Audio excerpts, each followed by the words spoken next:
kan na ane tu do pa o kanum na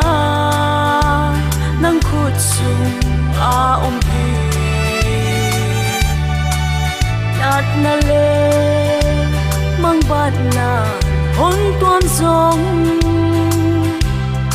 na khali nuaya ki hon se lo na lam pi le bi lam pi ke na lung ge na song suy zo phua lo vang let na tu nei na ding na nga dang ton ta lo ning la tu pi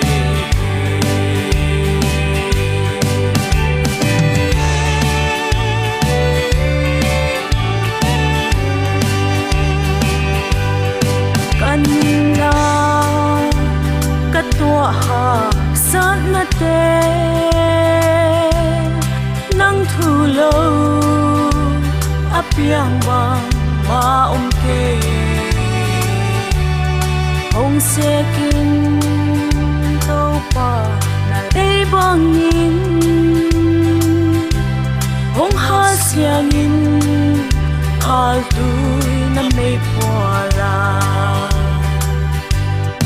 na lam lam pi ke na lung ge na song suy zo phua lo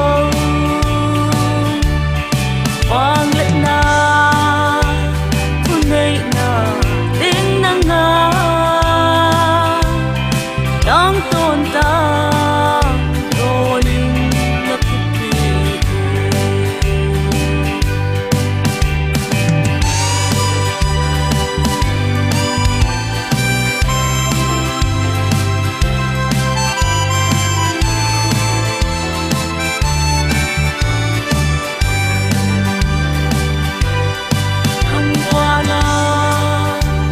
nang lâu qua hiam kan nei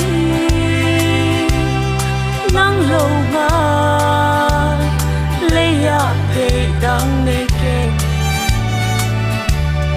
ka sa le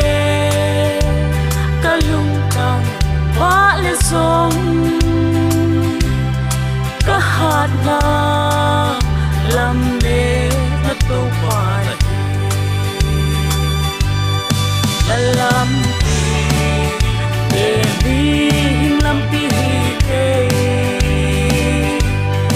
na lung ge na song suy zo phua lo